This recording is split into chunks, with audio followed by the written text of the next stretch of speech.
I got to tell you that there were a couple of things that I saw from Caleb that I hadn't seen in a very long time, which encourages me, and I see that stuff.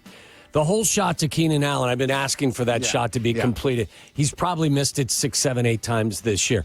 And there were 2 occasions, if you remember. There was one with Keenan Allen. I think that's the one that Jeff and Tom were talking about where he went up and got it.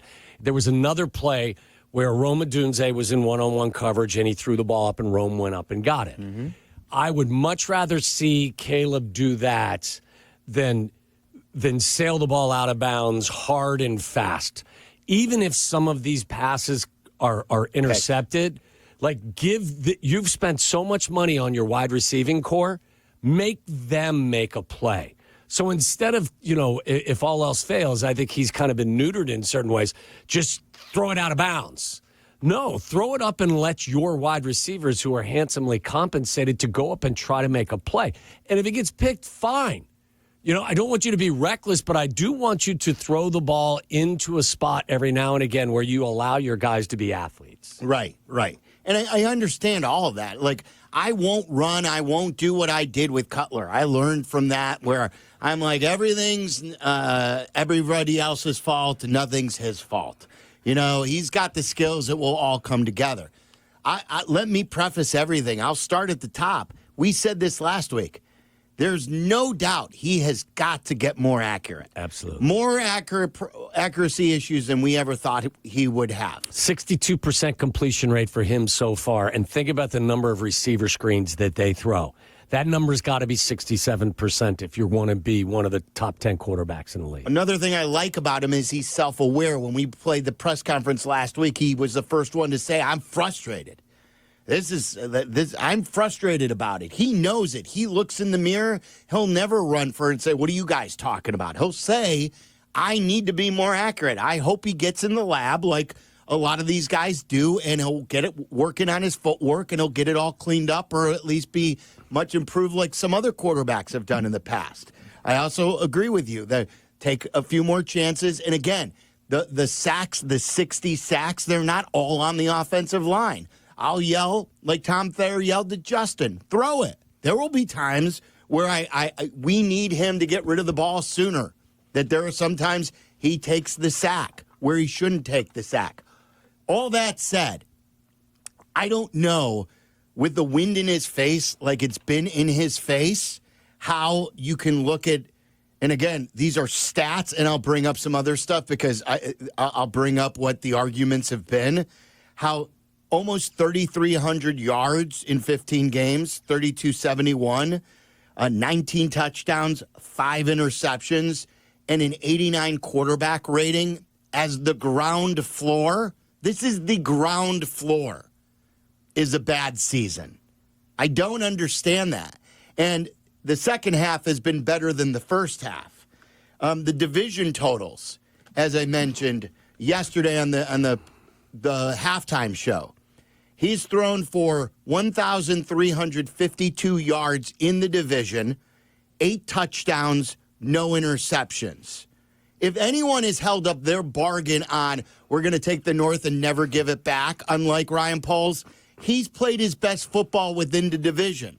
He is averaging 270 passing yards per game in the division with 8 touchdowns in 5 games. No interceptions. Again, can he take some more chances? Sure. He'll learn that.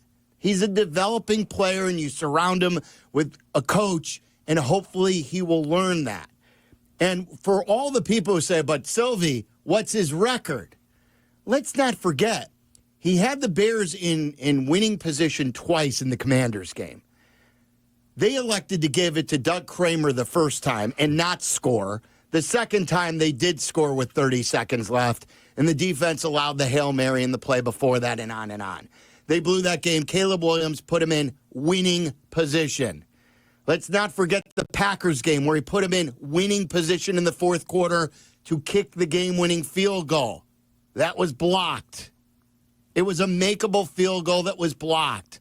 Let's not forget the Vikings game where they were in position to go into overtime after the miraculous comeback. Let's not forget the Lions game where, again, but except for the timeout, they had another miraculous comeback with a chance at the very least to tie the game.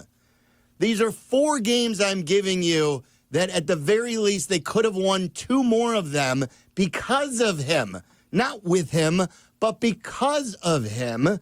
And at the very least could have been tied in the other 2 games. And who knows how the game would have ended if not for massive coaching mishaps. So don't give me what is his record. He's doing his part. So again, is he perfect? No. There's a lot for Caleb Williams to get better at. But when people come at me and they say that Caleb Williams, this is a bad season for Caleb Williams, and look at Jaden Daniels, I tip my cap to Jaden Daniels. Jaden Daniels' season has been spectacular. He has had by far the better season. But I am not in one bit regretting taking Caleb Williams, or do I think that Caleb Williams' future is not going to be bright? I agree with you.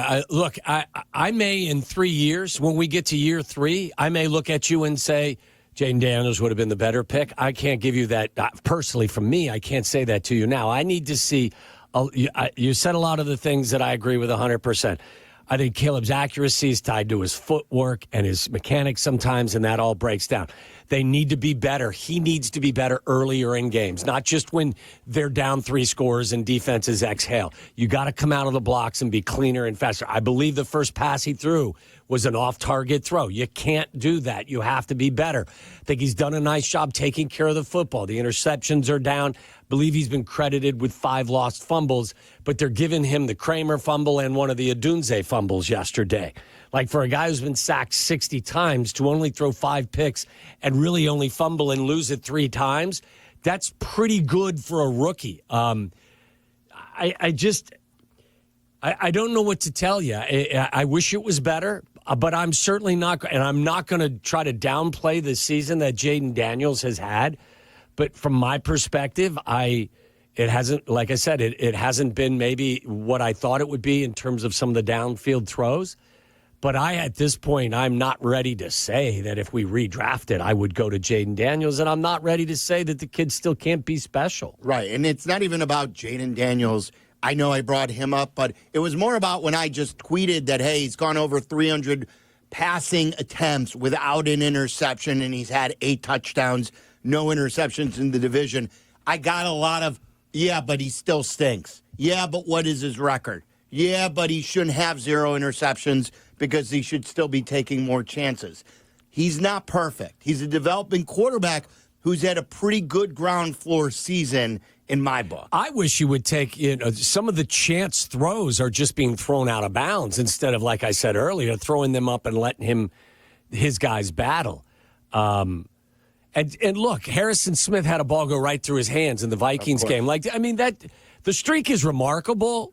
You put it into context, but you also have to put into context some of the other things he has done despite the instability. As I said to you the other day, I think consistent good play. And that's not what we've seen. We've seen 3 really good games. We've seen 2 bad games. We've seen a really good game, then a lesser game. Like, it's a roller coaster ride, which you would expect. But with the instability, there's no way to be consistently good. Yeah, like when I compare apples to apples, Bears dysfunction to Bears dysfunction. Justin Fields had a similar situation. I don't think it was as bad as it is now. Matt Nagy was his his coach. Ryan Pace, they would eventually get blown out. Justin Fields in his rookie year threw for 1,800 yards, 7 touchdowns, 10 interceptions, a quarterback rating of 73. It was bad for Justin, just like it's bad for Caleb. Like, I still said, I believe in Justin, and I believe that you can get him right.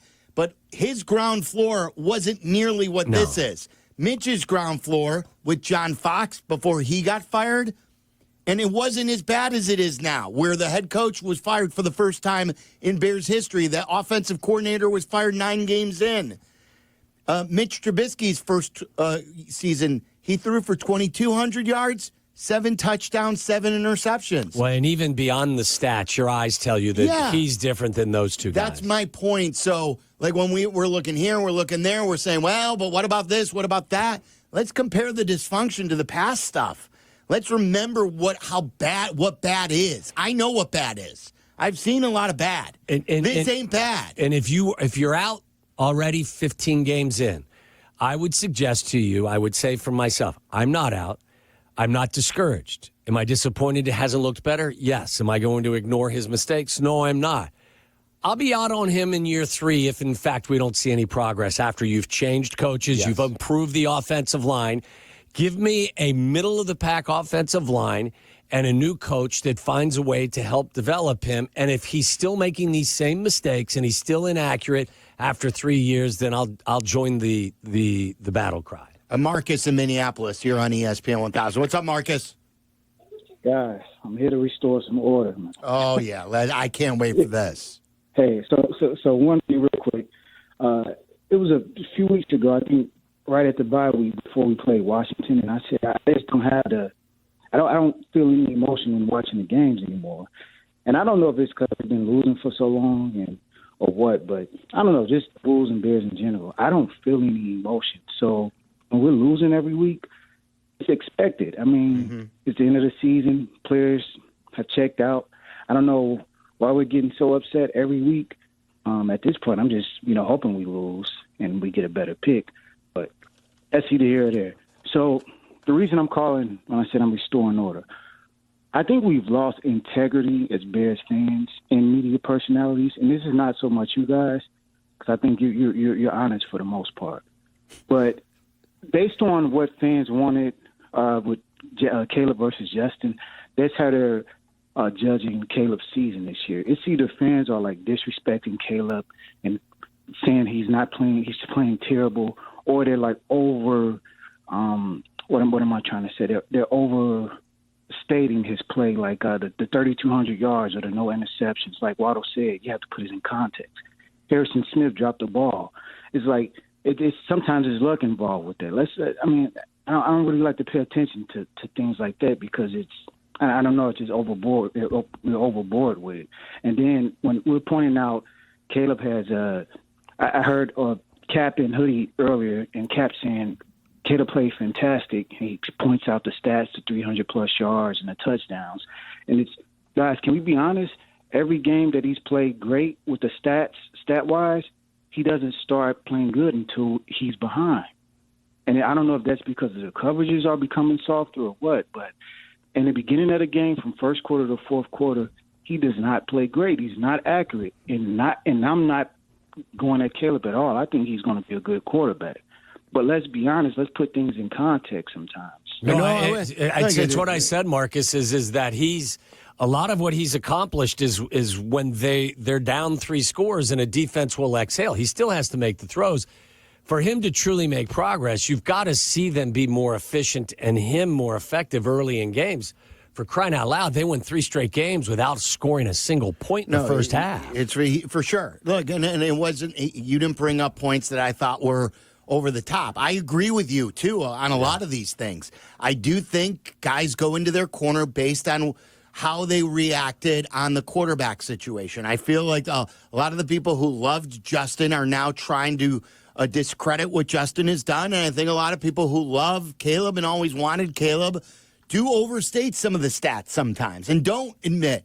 Like, I'll be the first to admit, Waddle is all here too about the accuracy, taking chances, quicker starts, absolutely not taking all the sacks as he's got a ways to go here. But I don't know how anyone is a Bears fan, if you're truly a Bears fan, could say that this is a bad floor to start at. If this is where he is, like Waddle said, in 3 years from now, 2 years from now, we're talking a different story. But if this is the jumping off point with everything that he has dealt with, I think we're all going to be pretty happy down the road. There's no, as far as I know, correct me if I'm wrong, there's no quarterback in the National Football League who has started all 15 games, who has gone through an offensive coordinator change, a head coaching change, and has also been sacked 60 times.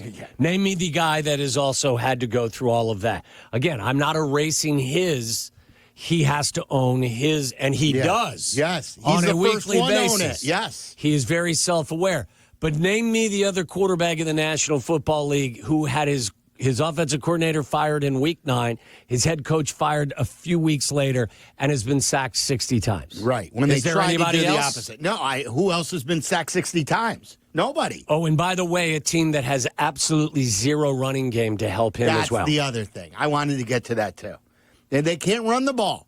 He led them in rushing yesterday Yeah. with 24 or 34 yards, whatever it was. 34 yards rushing, I think. And they spent money on the run game. Like, this is what they do.